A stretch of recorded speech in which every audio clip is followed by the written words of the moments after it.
videos again soon as well. Hi everyone, welcome. I'm so excited to be here today with Smadar Rubinsky. We're going to be talking about perinatal mental health and eating disorders. Welcome. Thank you.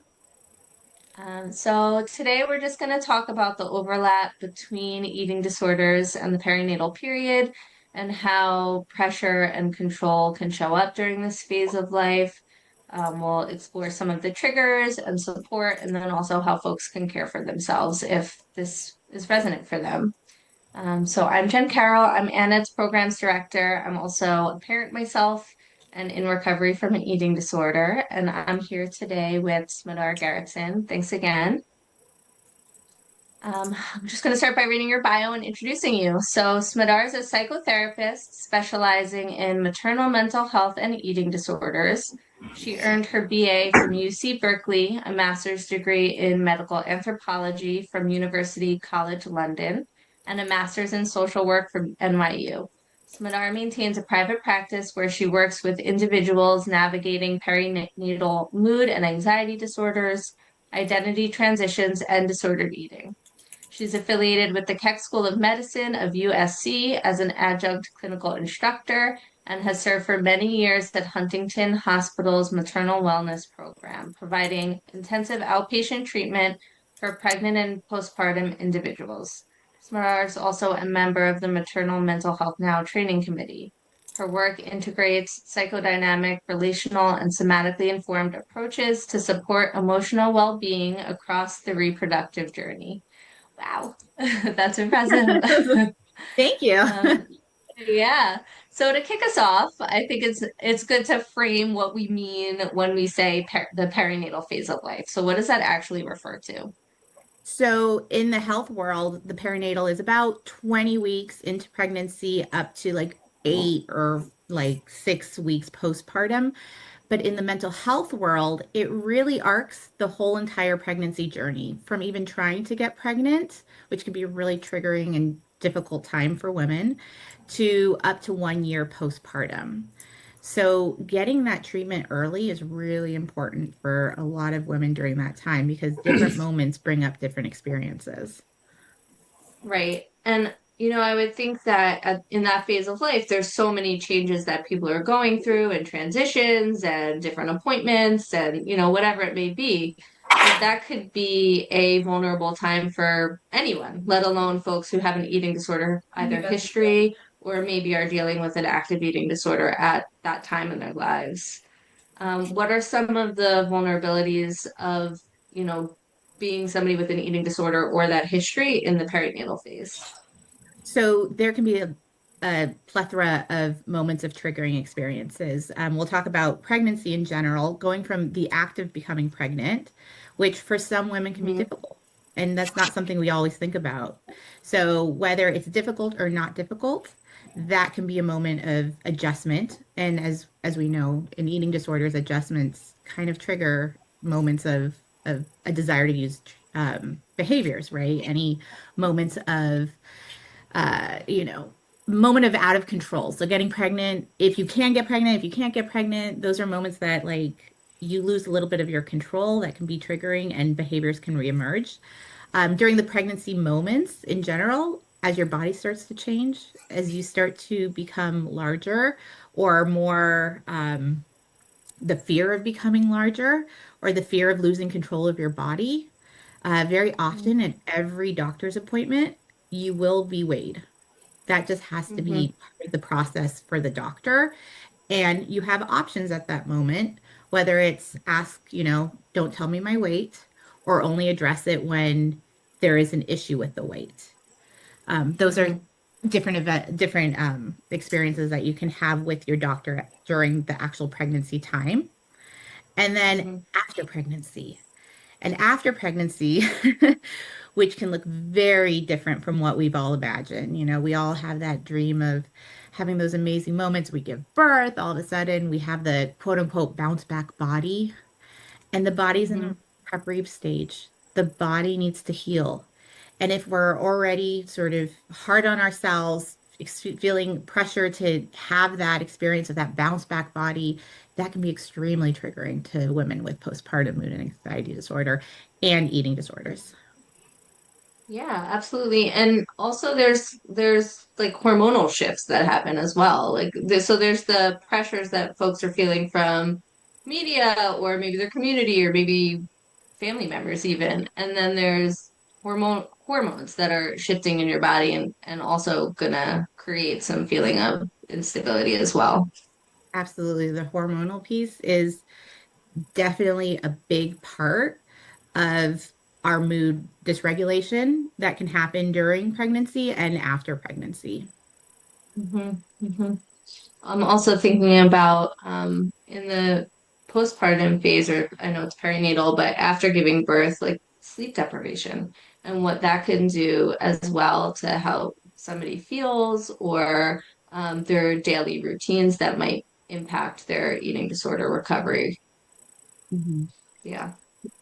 So prior to birth, and we'll just talk about the post-birth moments now, but prior to birth, you know, we have independence, right? If we had a plan every morning, I get up, brush my teeth, I take my shower. We have routine and we thrive in routine. And a baby comes in and all of a sudden it's like, no, sorry, I'm not going to give you that routine anymore. Now you're on my routine, which is a non-existent routine. Exactly. So now you're in a state of what feels like chaos, right? It's really not chaos.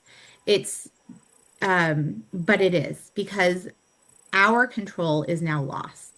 And when we lose Right. control, we need to find some grounding pieces. And so it's very common for women with eating disorders to revert back to like behaviors that help them find grounding, whether that was restricting, binging, purging, whatever the behavior might have been.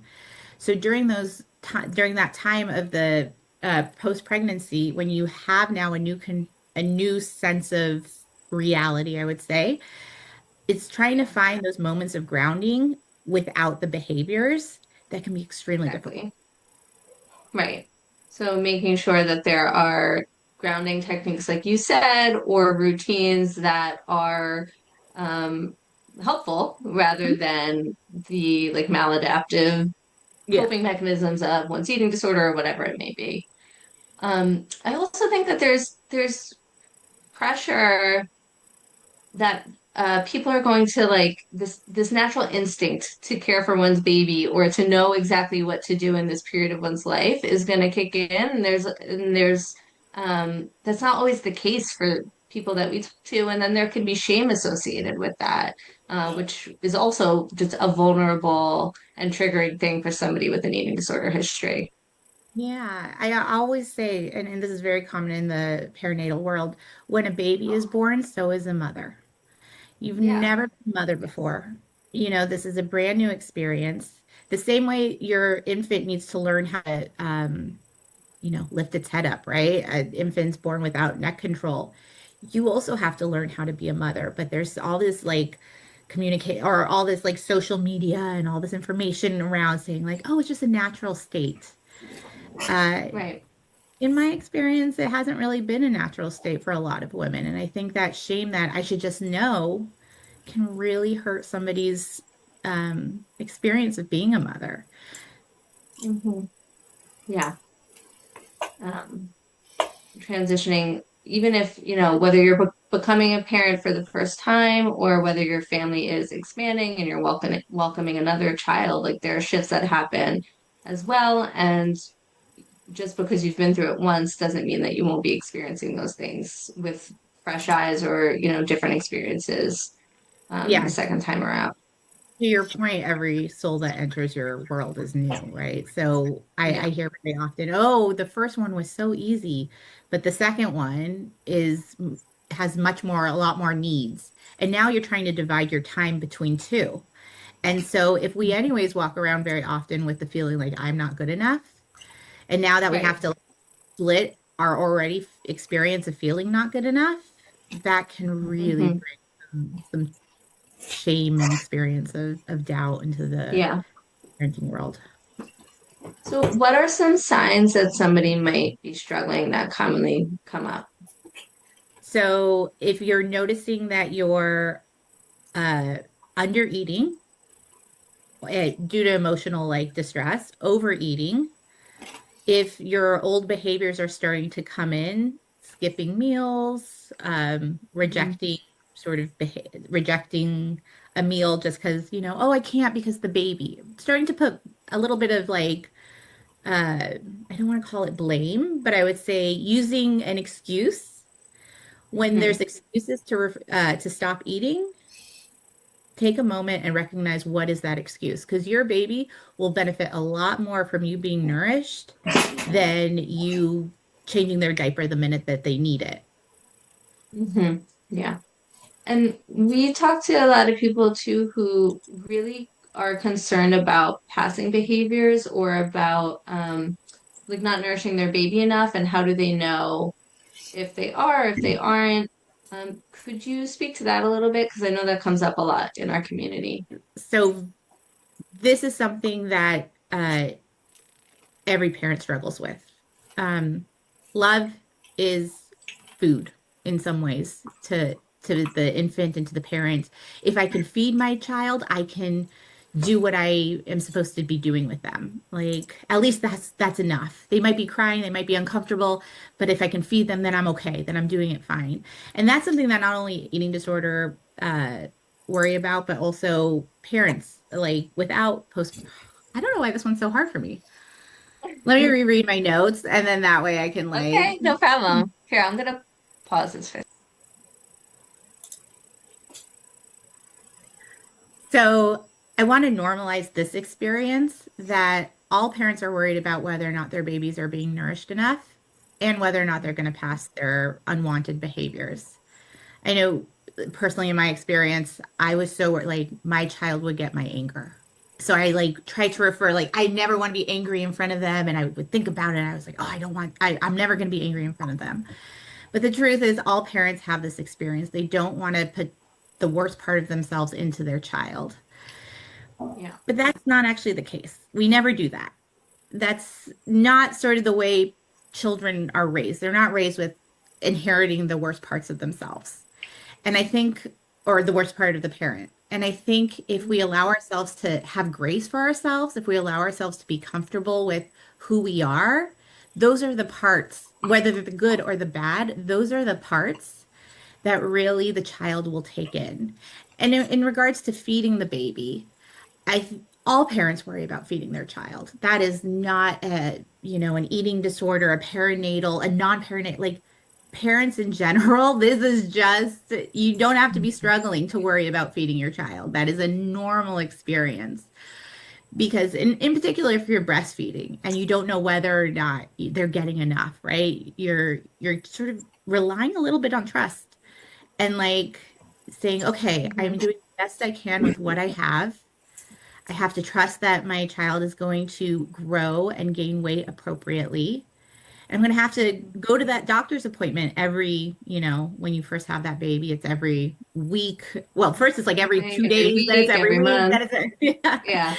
You're going to Right. have to trust that that doctor will identify if something's not right. I think that's the hard part. I think in Hmm. regards to eating disorders, a desire for control is incredibly ingrained in the process of an eating disorder. Right. And so when you have Yeah. to go, it can be very, very discomfort. Like Yeah. it creates discomfort in you, of course. But that's how we Right. grow. We grow from our discomfort.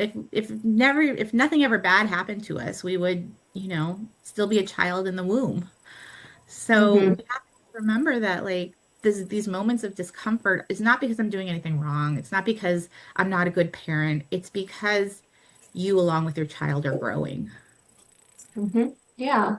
And there's a real focus on trying to soften into flexibility with oneself and compassion for oneself, and letting things be kind of good enough to get through the day. I know in that phase of life, it's kind of trite, and people say it all the time that the days are long, but the years are short. Like those early moments of being a parent are those days are very, very long. And so there's a lot of opportunity to feel self-defeated, but there's also a lot of opportunity to show yourself compassion and kind of lean on your support and, make sure that that support system is there for you in those moments, so that you can kind of just navigate through it. It's a very unique time of life. And as we've said like 100 times, like for anyone, let alone people who have this history and know that there's going to be specific triggers associated with it. I always fall on this So, belief. Oh, sorry. oh, go Like I on. always Yeah. sort of hold on to this belief that like rupture and repair is one of the most important parts of parenting. That when we have moments of doubt where we feel, oh, I did something wrong to our child, it's not that we go into shame spiral and then just separate from them. It's that we repair that experience with them. So, in particular, in feeding, what would happen is for some women, they're not making enough and they go to the doctor and they're like, well, maybe start to supplement. And so those moments of rupture is like, oh, I didn't make enough for my child. There's something wrong with me. And, they can go into those shame spirals. But if then at those moments where the doctor's like, well, just supplement with a little bit of formula and it should be okay, there's the repair. There's you showing up for your child saying, look, I will support you and love you even in the moments where I do wrong or I feel like I've done wrong.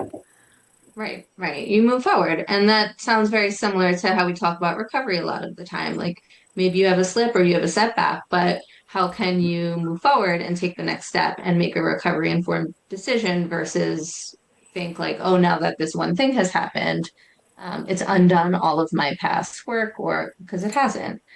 So in that way, it's very aligned. When I used to So, work, when I worked fully in eating disorders, we'd always have this little chart that showed recovery, where it never right, looked like a linear, straight arrow. It always looked like going up, stepping back, going up, stepping back.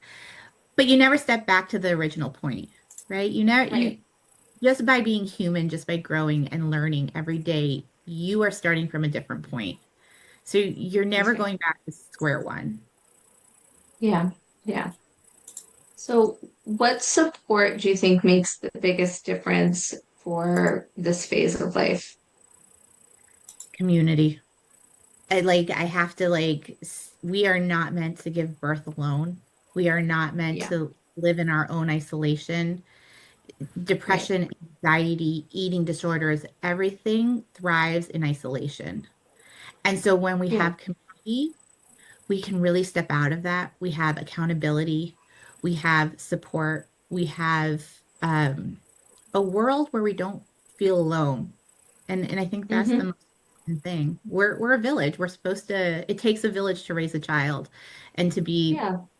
you know, and to grow. And I love that's that. We don't parent in isolation. We don't heal in isolation. Like we need community and one another. And a person's community might look completely different in this phase of life than maybe it did before. But still having a sense of community, whether that's like an online support group or whether it's people who you see when you're out walking around your neighborhood, like it can be a lot of different things, but making sure that there is that support and accountability, as you said, I think could be really helpful. yeah. I think one of the most things I love about working in groups is that one woman will say something like, "Oh, I had an experience where uh, my child had a blowout in the middle of dinner. A blowout is when they poop and it goes up their Yeah, back and somehow gets in their yeah, hair. I know. Or nobody knows how it got in their hair, but and then another and the woman will be processing like, oh, it was hard. I felt ashamed. And then another woman will share the same experience because blowouts are common. They happen. You Yeah, just laughed right now, you know. right. Um, right? So the act or the fact that someone now can feel relieved that, oh, maybe I'm not alone in feeling this or having this experience. Absolutely.